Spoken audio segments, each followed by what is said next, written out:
Votre bulletin d'information communale. BIC.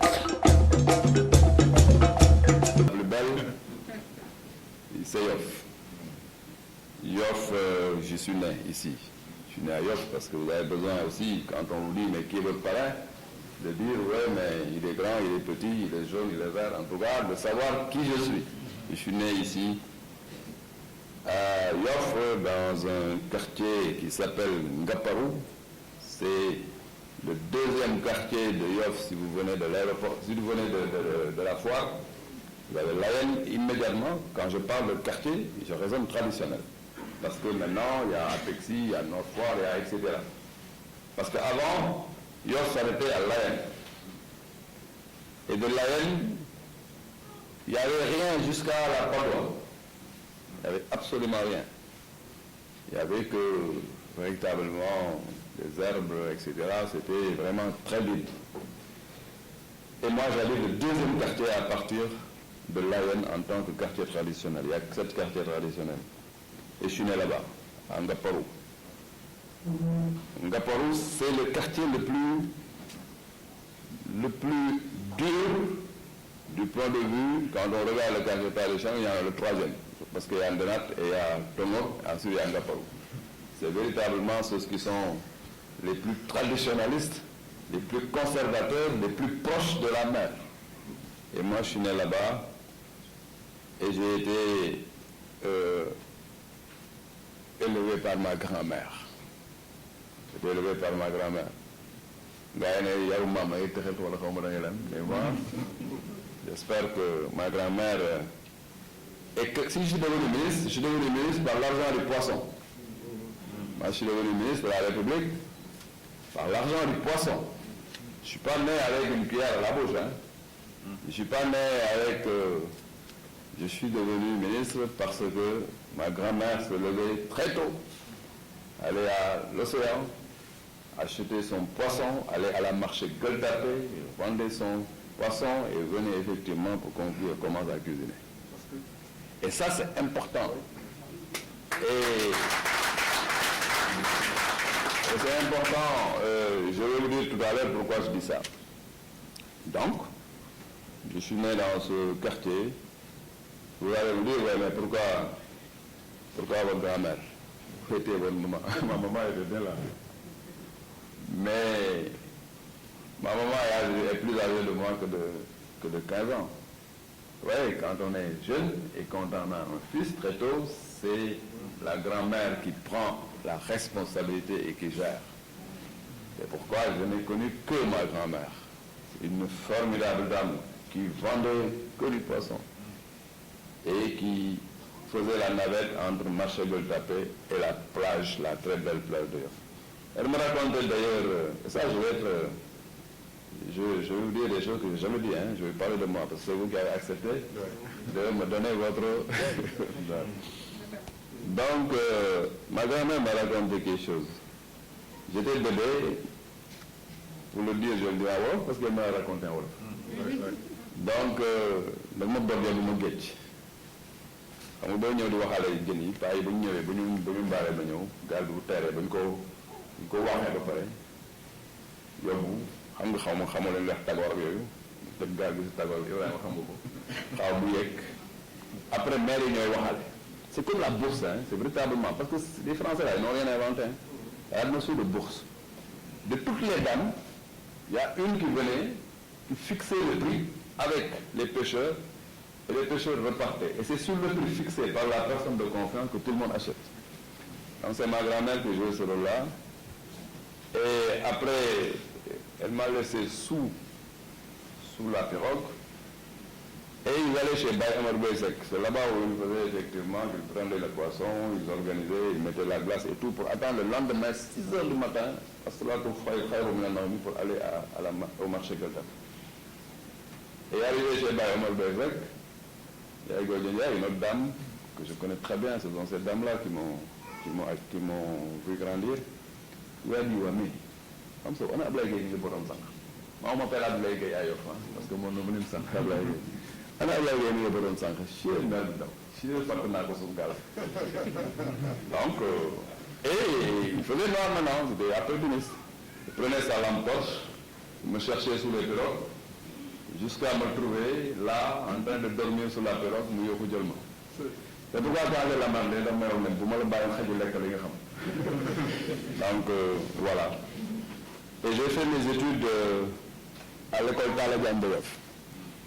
En son temps, ça ne s'appelait pas l'école Talla Diagne, ça s'appelait école 1. Il y avait 2 écoles à Yoff, école 1, école 2.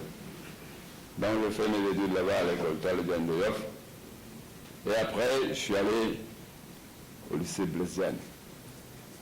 Et là-bas, j'ai failli rater mes études. Vous savez pourquoi?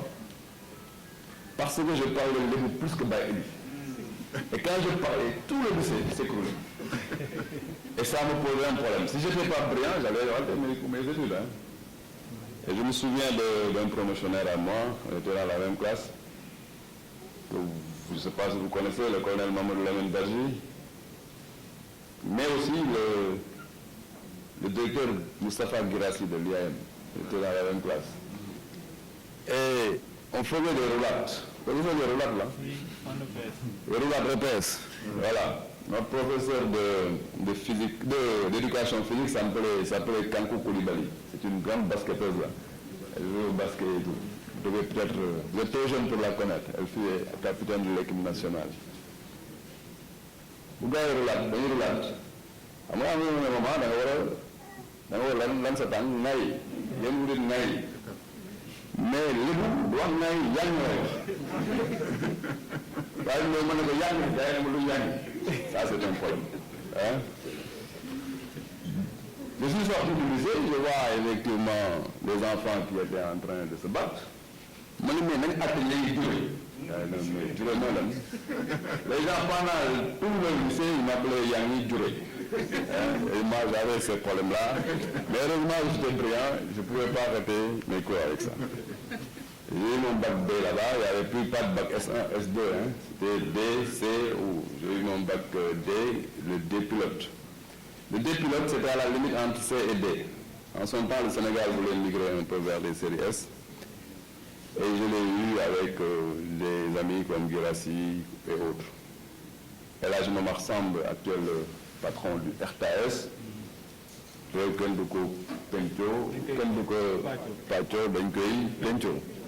C'était notre professeur de français. Donc, je lui dois beaucoup à l'Arba. On a eu un bac au lycée Blaise Diagne et je suis allé à l'université de Lyon. L'université de Lyon, en France. Je suis parti à Lyon pour faire l'école supérieure de biologie et de biochimie. Et je suis revenu avec un diplôme d'économie. C'est ça le destin. On me dit, ouais, mais entre la biologie, biochimie et l'économie, mais qu'est-ce qui s'est passé, monsieur le parrain? Mais je dois vous le dire, vous devez me connaître. Donc, j'étais très bon en biologie, physique, chimie, maths, etc. Et j'avais le deuxième prix du concours général en son temps. Et on m'a donné une bourse pour aller faire l'école supérieure de biologie et biochimie. J'arrive, l'ambassade, là où le destin existe. À l'ambassade, on me dit, l'attestation n'est pas encore arrivée, qui prouve par l'État du Sénégal que vous êtes boursier. J'attends quelques mois, on me dit, bon, on n'a pas encore, on sait que vous êtes boursier parce qu'on nous a appelé pour le dire, mais on n'a pas encore reçu le fax. Il n'y avait pas de WhatsApp, il n'y avait pas d'email, il n'y avait que le fax. Un jour, je viens dans ma boîte aux lettres et l'école m'écrit pour me dire, M. Sarr, vous avez raté 3 TD, 3 TP, on n'a pas encore officialisé votre inscription. Vous revenez l'année prochaine pour faire cette école. C'est les grandes écoles de sciences en France. J'étais là, complètement paumé, en me disant, ouais, mais qu'est-ce que je vais faire? Tous les jours, je prenais effectivement mon sac, j'allais jusqu'aux Invalides. Il y a une place en France qui s'appelle les Invalides. Et il y avait des bancs, et je m'assois sur les bancs des Invalides. C'est en France que j'ai su que les pigeons aimaient les hommes. Et quand j'étais là, les pigeons venaient effectivement vers moi. Il y avait beaucoup de pigeons sur les Invalides. Et je retournais donc dans ma chambre, en sachant que, bon, de toute façon, je ne pouvais pas effectivement commencer les cours cette année. mais jàmbel dagal yàlla mooy jàmbel sabab yàlla mooy dagal. Un jour je me dépêche, je vais comme ça au consulat. J'étais là sur le banc du consulat en train de contempler les photos et tout. Il y a un monsieur qui me voit. Il passe devant moi 2-3 fois et il vient me dire mais boy na nga def ma ne ko waaw mu ne ma dëgg la def c'est grave là à Paris quelqu'un me dëgg man si yow laa dëgg mu ne ma tu n'es pas le frère de Mbaye Sylla ma ne ko non Mbaye Sylla moom sama yaay ñoo bokk ndey ak baay mu ne ma non c'est incroyable vous vous ressemblez comme deux gouttes d'eau. Il se trouve que c'était le consul. Il a coûté Yoff depuis presque beaucoup d'années. Il me reconnaît par le sang. Pourquoi c'est extrêmement important, certaines questions. Et je dis, mais peut-être bien que je dois lui expliquer ce qui m'arrive. J'entre dans un bureau, je lui explique. Et il me dit, ah bon? Il me dit, bon, écoute, parle-moi, voilà, 600 francs. C'était du franc français, c'était pas de l'euro. Hein. Dans un temps, il n'y avait pas encore l'euro. Donc 600 francs français, il dit, va à la gare de Lyon, prends le train, va dans une localité qui s'appelle Lyon. Je crois qu'ils n'ont pas encore fermé les facs de sciences. Je prends 16 heures le TGV, destination Lyon. Le Mélène Lignan, de Kibongen Khamel, vous l'avez fait ex-timis. Comme ça, vous avez le temps de régler ce que vous avez à régler avant tout le temps. Mon problème, voici un tennis, fin la fin. C'était compliqué. wàcce nga tennis bon gars yi yàkkamti ku nekk dem tëddi yow ngay doon rek si dëkk boo xam fan laay fanaan. J'étais là sur Lyon PRH, gare de Lyon. Il avait un studio, c'est-à-dire entre sa chambre à coucher et le salon, il fallait juste tirer un rideau. Il était marié. Il m'a hébergé chez lui. Le temps que je reçoive ma bourse, je restais avec ce couple-là. Et ils m'ont véritablement aidé, ils m'ont accompagné à la fac de sciences pour voir si je pouvais faire biologie. Ensuite, c'était pas possible, ils m'amènent à la fac d'économie en me disant, tu t'inscris en économie, l'année prochaine, tu reviens en biologie. Bon, puisque, je dis, ok, pour ne pas perdre du temps. Ce monsieur-là, il s'appelle Djegan Sen, il était ministre ici dans ce pays-là. Quelqu'un d'un cœur extraordinaire.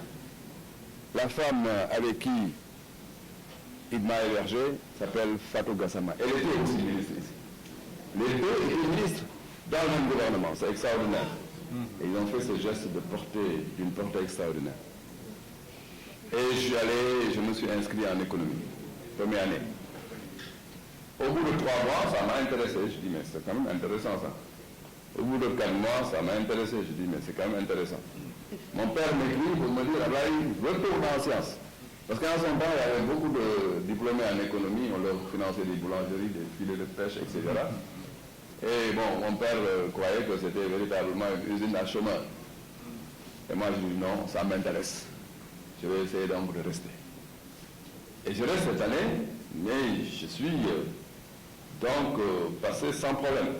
On était deux à être passés avec un ami avec qui je partageais la même chambre, malheureusement qui est passé de l'autre côté maintenant, mais qui aujourd'hui, donc c'est Jean-Marie François Bialy, il est de l'autre côté sur une autre dynamique, mais c'est un ami lui, hein?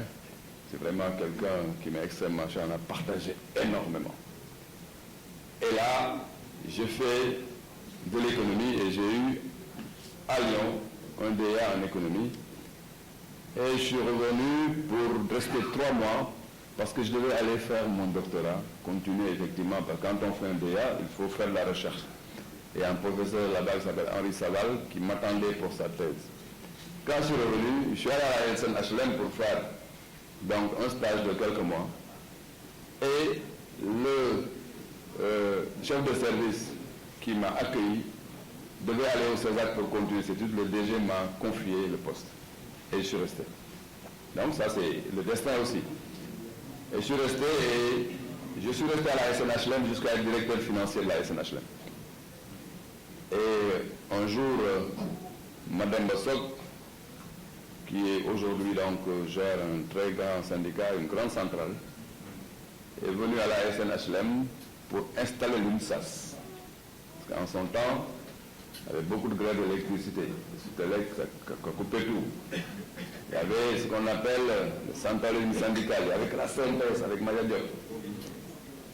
Et malheureusement pour moi, j'ai fait partie des cadres qui avaient signé la pétition de Mademba pour dire, oui, mais pourquoi pas, vous pouvez installer le SAS à la SNHLM. Il paraît que c'est ce qu'il ne fallait pas faire, mais moi je ne savais pas. Et le DG de l'époque, on lui a retourné l'information comme quoi, voilà les cadres qui ont signé la pétition. Moi je l'ai signé vraiment sans arrière-pensée, hein. C'est pas un manque de fidélité, hein. On vous a parlé de fidélité, etc. Ça n'a rien à voir. Pour moi, pourquoi pas? J'ai dit pourquoi pas. Il y a noté 3 cadres à avoir signé cette pétition. Et le lendemain, je vois effectivement atterrir sur ma table une lettre qui dit « Chabla Diossar, vous êtes démis de vos fonctions. » Donc, je ne suis plus cadre, je ne suis plus directeur financier, je suis maintenant un agent simple. Je l'assume. Et tous les sages, dans les boîtes comme ça, il y a des sages.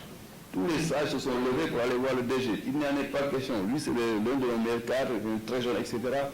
Il faudra trouver une solution. La conclusion du directeur général, c'est de dire oui, on peut le voir, mais en condition qu'il vienne s'excuser. Les cadres sont revenus me voir. Ils étaient là en train d'attendre au niveau de mon secrétariat. Et il y a un vieux qui s'appelle Dan Baissam, peut-être bien que je vois un de ses neveux donc parmi les récipiendaires. Il insiste pour me voir. Il était porteur d'une lettre. Entre 8h et midi, tout ça s'est passé. À midi, il y a une lettre qui m'est envoyée. Dan Baissam me dit, am lettre, c'est pas pour moi le regard. Qu'est-ce que mon père va faire? J'ouvre la lettre, je ne sais pas qui allait raconter tout ça à mon père. Mon père me dit, Ablaï, il paraît que ton DG veut que tu viennes t'excuser. Si tu t'excuses, tu n'es plus mon fils. Donc, et je dis, ça ce sont des vieux qui sont quand même d'une certaine... Et je suis resté dans mon coin, je suis resté au frigo, comme on dit dans les boîtes, pendant un certain temps. Et un jour, je suis allé à l'ambassade de France pour faire le concours d'entrée à l'université Léopold Sédar Senghor d'Alexandrie. Parce qu'en lisant le soleil au frigo, je me suis dit, un jour, j'ai vu le soleil disait que l'ambassade de France organise le concours d'entrée à l'université Léopold Sédar Senghor d'Alexandrie, et le Sénégal avait 2 places. Et je suis allé faire le concours, et j'ai été effectivement retenu avec quelqu'un de la Sénélec. Et je suis revenu très content en me disant, ouais, mais maintenant je sors du frigo, je vais aller à l'université d'excellence Léopold Sédar Senghor. Mais parce que je n'avais rien compris. Quand je suis revenu, j'ai dit à mon DG, vous pouvez me signer la disponibilité, je vais partir. Il me dit, mais tu es malade ou quoi? Est-ce que c'est moi qui ai demandé d'aller faire le concours? Ce concours-là n'est pas prévu dans notre plan de formation, etc. Toute une théorie en me disant, oui, de toute façon, reste ici. Et mon collègue de la Sénélec avait déjà donc son autorisation. Et je me suis dit, mais écoutez, nous sommes quand même dans un pays. C'est là où je vous demande d'être courageux. Il ne faut jamais baisser les bras. Il faut baisser les bras, il faut endurer, il faut vous battre jusqu'à la dernière seconde. Je crois que ça, c'est important. Il faut vous battre jusqu'à la dernière seconde. Et ça, c'est vrai. À la dernière seconde, parce que entre la victoire et cette seconde-là, mais tout peut se passer. Hein. Le monde, ça va basculer en 2 minutes. Et ça, c'est fondamental. Même le bon Dieu le dit dans le Coran. Je suis sûr que parmi vous, il y a de très grands trucs. Il y a quelque part une de mes philosophies qui est dans le Coran. Il dit وَمَنْ يَتَّقِ اللَّهَ يَجْعَلْ لَهُ مَخْرَجًا وَيَرْزُقْهُ مِنْ حَيْثُ لَا يَحْتَسِبُ وَمَنْ يَتَوَكَّلْ عَلَى اللَّهِ فَهُوَ حَسْبُهُ إِنَّ اللَّهَ بَالِغُ أَمْرَهُ قَدْ جَعَلَ اللَّهُ لِكُلِّ شَيْءٍ قَدْرًا. Ça veut dire que teel mais waxtaan si man parce que bu ñëpp nekkee à la dernière minute moi je viendrai te sortir de là où tu es. C'est-à-dire boo ko gëmee xaw ma nag boo ko gëmul. Et ça un autre philosophe Ibrahima Kipling l'a dit à son fils.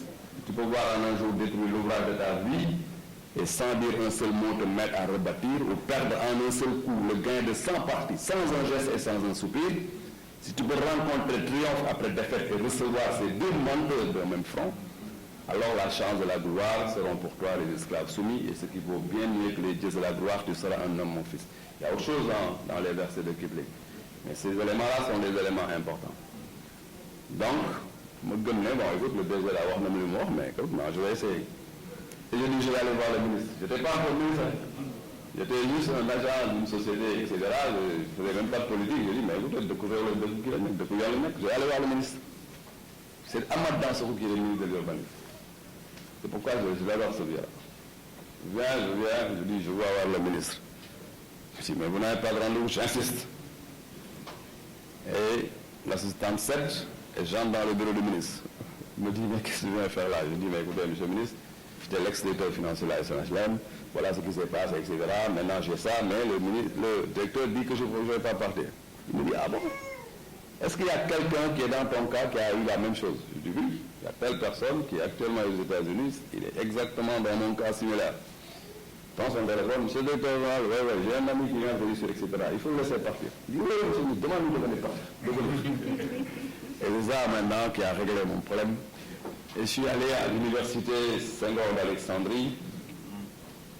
Je ne veux pas le dire, c'est peut-être des choses qu'on ne dit pas quand on est humble, mais parce que c'est vous, je vais le dire. Il y avait un recteur qui s'appelait Souleymane Seck, il est de Bargny. Très bon.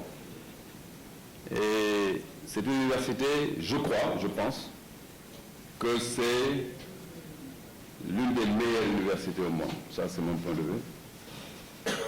Et il y a des Sénégalais qui l'ont fait. Il y a mon grand frère et ami Diène Farbassar, qui était ministre dans le même gouvernement que moi. C'était mes anciens. Moi, je suis la 4e promotion, lui la 1re promotion. Et de l'histoire de cette université, si vous y allez aujourd'hui, de toutes les promotions confondues, moi, je suis le major de toutes les promotions confondues depuis la création de cette université. Pas de choses qu'on dit. C'est ça la vérité aussi. Parce que vous devez savoir quand même que nous ne sommes pas descendus du ciel pour tomber ici. Au Sénégal, dès que tu touches à la politique, on dit tu n'es plus technocrate, tu es un politicien. Mais comme si en fait les politiciens là, c'est là. Et pourtant, c'est ce que c'est du technocrate. Mais ce sont des gens qui étaient derrière nous quand on était sur le banc de l'université et dans le milieu professionnel. Mais la politique est maudite. Dès qu'on touche à la politique, on n'a plus de valeur. Et pourtant, on peut faire la politique en gardant ses valeurs. Et ça, c'est très très important. Et la politique, il faut en faire, de mon point de vue. C'est tout ce qui disait que les problèmes politiques sont les problèmes de tout le monde et les problèmes de tout le monde sont des problèmes politiques. Maintenant, donc, je suis allé à cette université et quand je suis revenu, je suis donc retourné à la SNHLM.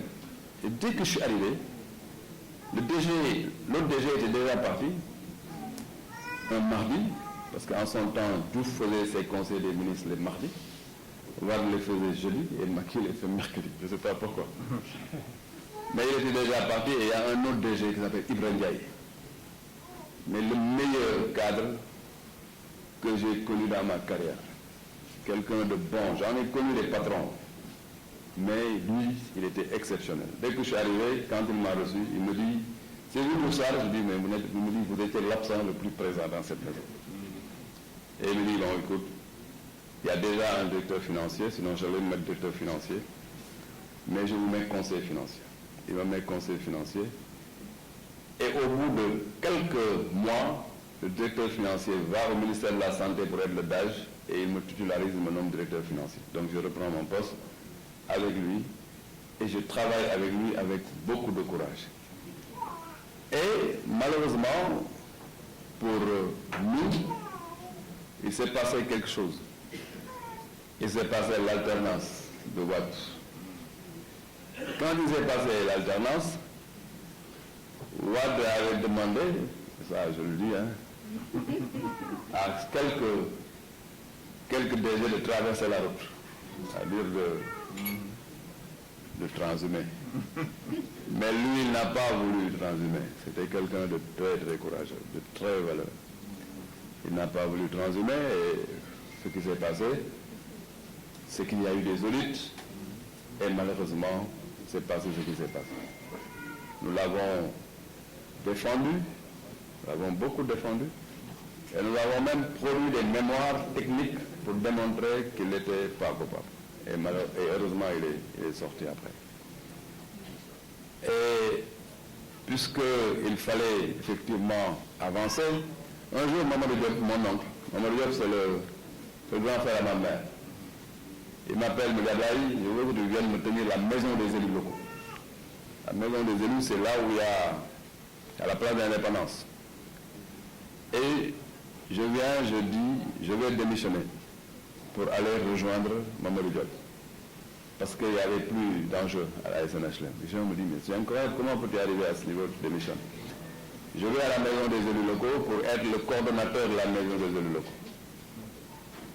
Et les Canadiens ont mis un projet là-bas pour gérer les trois associations. L'association des maires du Sénégal, dirigée par Mamadou Diop. L'association des présidents de région, dirigée par David Gagne de Louga. L'association des ruraux, dirigée par Alélo. Et au centre, comme secrétaire général, Tiam Ibrahim. Et je devais gérer une cellule technique où j'avais 4 patrons. Mais 4 patrons de dimension importante. Et malheureusement pour moi, un jour on dit toutes les communes du Sénégal, délégation spéciale.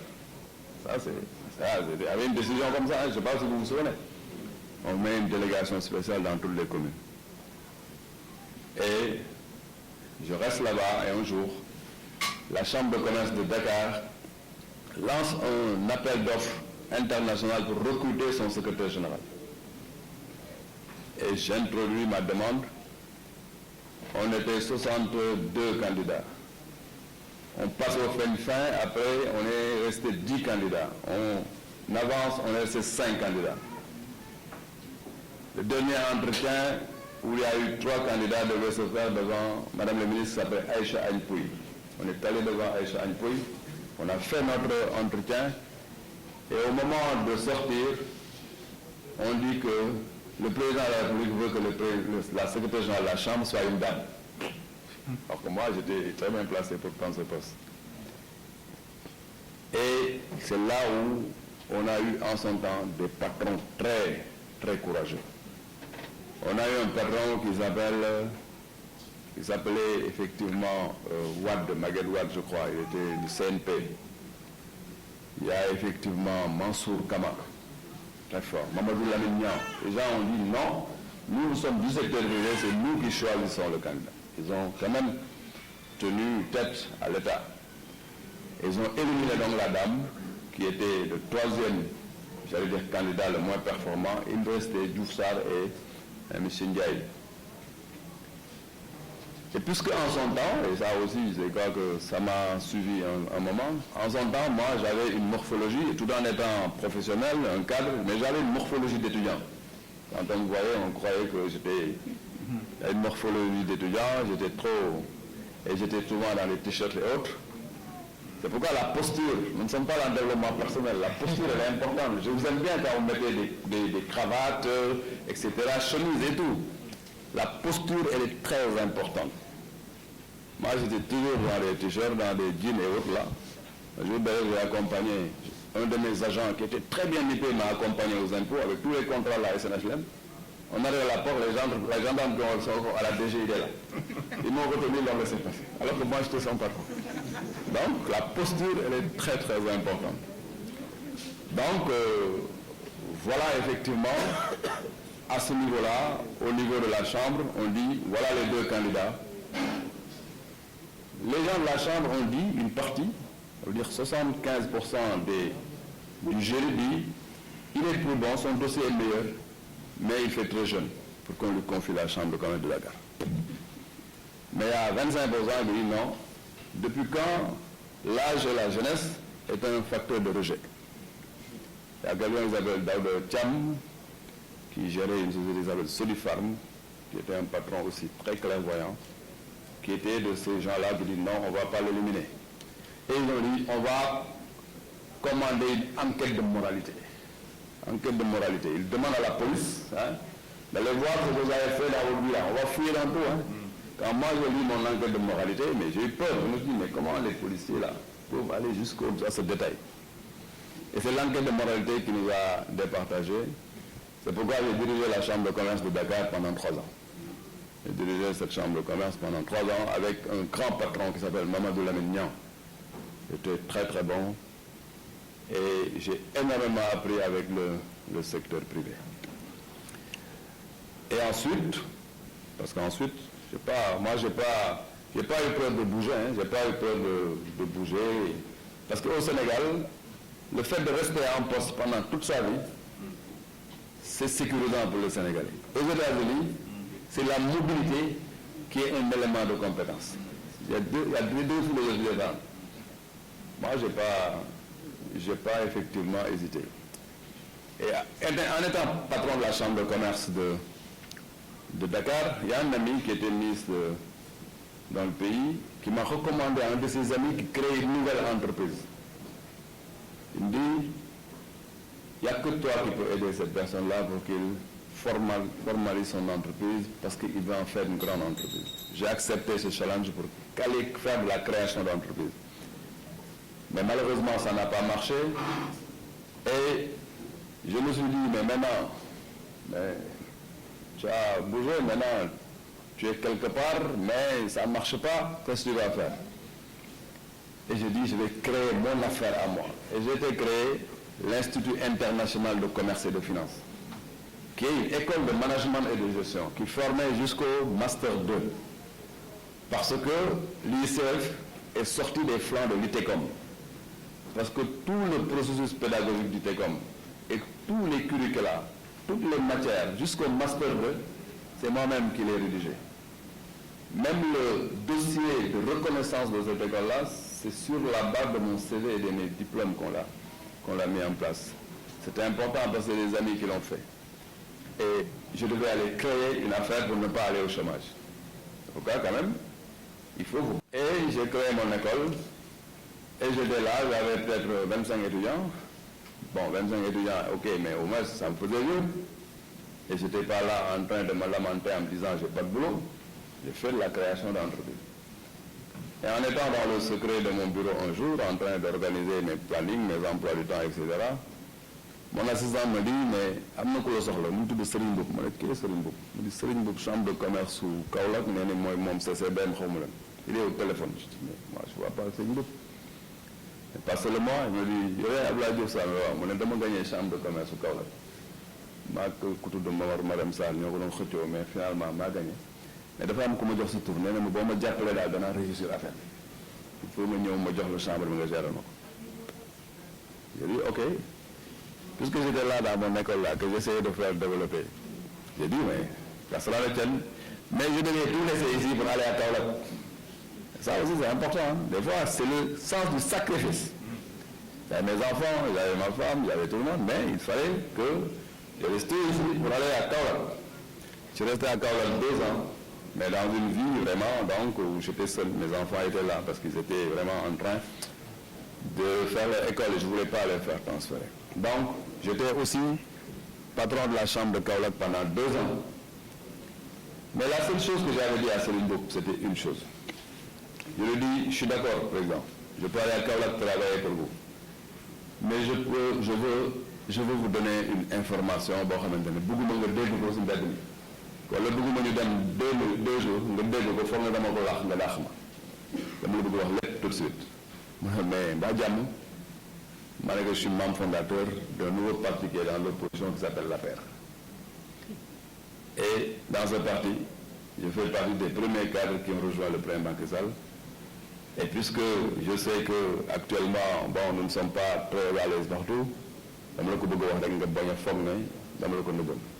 Pour que vous voyez que c'est un critère de rejet de ma candidature nga xam ko mu ne ma non Ablaye y a pas de problème l'essentiel c'est moi du bon boulot.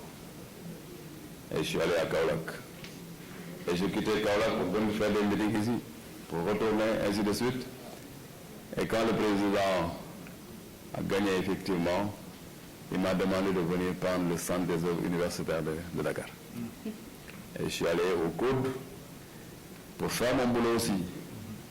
Et quand je suis venu, étudiants yi doon jël mat mais il faut aussi parce que mun loo ànd ak ay étudiants seen koñ ngeen toog dina ataaya des fois ba nga leen booy dama jël ma war ainsi de suite mais boo xasee bu dugg université rek ñu bëgg nekk ay rap ay jinne ce sont mes amis je leur ai dit mais nous sommes tous ensemble et ils m'ont beaucoup aidé ils m'ont accueilli parce qu'on a travaillé dans la plus grande transparence avec beaucoup de passion. Et c'est là où, véritablement, je me suis rendu compte que le premier élément d'un boulot efficace, c'est la concertation. Et après, on m'a nommé ministre du Tourisme et des Transports aériens. Ministre du Tourisme et des Transports aériens en 2014. Et après, on m'a nommé ministre de la Gouvernance territoriale, de l'aménagement du territoire. Je salue mon frère Omar Gueye au passage. Et après, on m'a nommé ministre de la Santé et de l'Action sociale.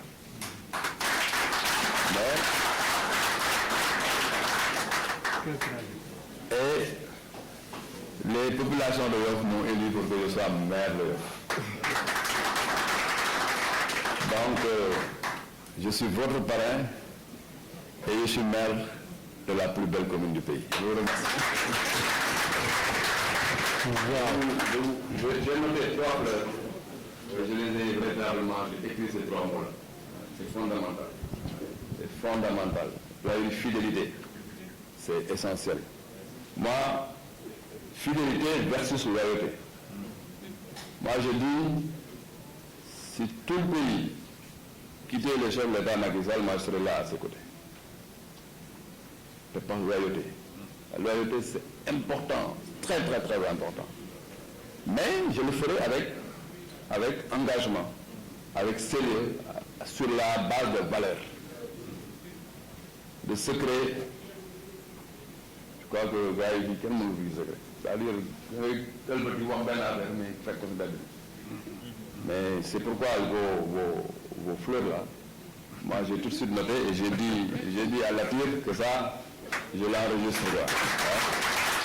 C'est tellement vrai que le premier adjoint m'a envoyé un mot, je ne vais pas dire qui c'est, mais il doit chaque charité en me mettant un nom, mais telle personne n'a pas ses fleurs. C'est très très important. Donc les gars, je suis avec vous. Je vous ai parlé de moi de manière très ouverte, d'une manière donc assez particulière. Je n'ai jamais d'ailleurs parlé de moi de cette façon-là. Nous sommes ensemble. Et la tire, vous avez une ceinture noire 4e dan là, sur la table. J'ai touché un peu, hein, parce que mon père me disait non, Abraï, etc. Il faut un karaté. Il m'amène au Duc derrière, vers les terrains de tennis là. Chaque samedi, il me dit, vas-y. J'avais un maître qui s'appelait Maître Ahmed et Bousso là.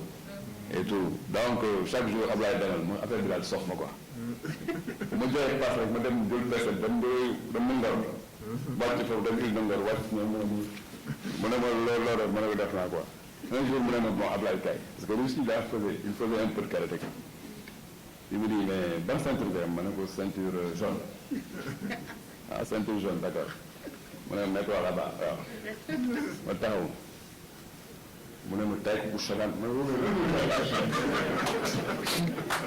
ne ma ah bon voilà. En tout cas, merci.